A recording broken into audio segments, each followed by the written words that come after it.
लोकसभा में वंदे मातरम पर चर्चा के दौरान समाजवादी पार्टी के अध्यक्ष अखिलेश यादव ने सत्ता पक्ष पर जमकर निशाना साधा। अखिलेश यादव ने कहा कि सत्ता पक्ष हर चीज पर अपना अधिकार रखना चाहता है। उन्होंने भाजपा के राष्ट्रवाद पर भी सवाल उठाए। अखिलेश ने आरोप लगाया कि जिस तरह से अंग्रेजों ने लोगों को बांटकर भारत पर राज किया, उसी तरह सत्ता पक्ष लोगों को बांटकर उनके बीच मतभेद पैदा कर सत्ता में बने रहना चाहता है। सच तो ये है कि सरफरोश लोग वंदे मातरम दिल से बोलते थे। उन आजादी के दीवानों के खिलाफ कुछ लोग अंग्रेजों के लिए जासूसी और मुखबिरी का भी काम करते थे। दरअसल ये राष्ट्रवादी नहीं बल्कि राष्ट्र विवादी लोग हैं।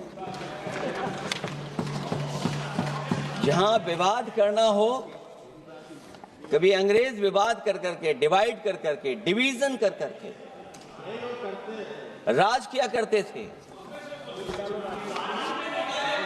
सभापति महोदय, आज भी वही रास्ता कुछ लोग अपना रहे हैं। वो डिवीजन का रास्ता अपना रहे हैं, डिवाइड का रास्ता अपना रहे हैं, दरारवादी रास्ता अपना रहे हैं।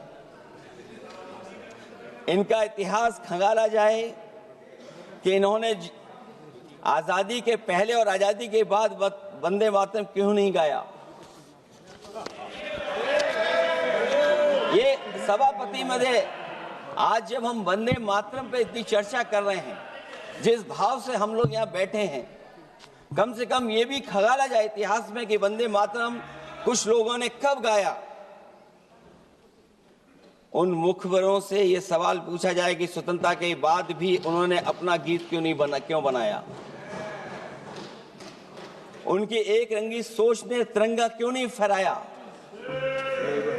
वंदे मातरम सियासत के झूठे राष्ट्रवादियों के लिए नहीं है। गलत लोगों की गलत मंशा पूरा देश समझता है और केवल यही नहीं ओन करते हैं।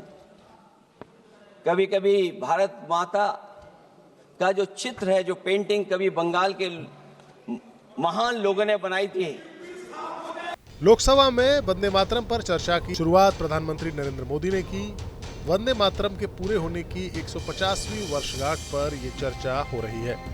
इस दौरान पीएम मोदी ने कहा कि गुलामी के दौर में जब भारत के लोगों पर अंग्रेजों का जुल्म हो रहा था, उस समय बंकिम चंद्र चट्टोपाध्याय ने ये गीत लिखा।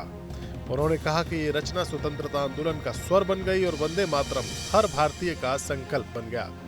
पीएम मोदी ने अपने वक्तव्य में कहा कि हमें गर्व होना चाहिए कि दुनिया के इतिहास में ऐसा कोई काव्य नहीं हो सकता, ऐसा कोई भावगीत नहीं हो सकता जो सदियों तक एक लक्ष्य के लिए कोटि कोटि जनों को प्रेरित करता हो और जीवन आहूत करने के लिए लोग निकल पड़ते हो।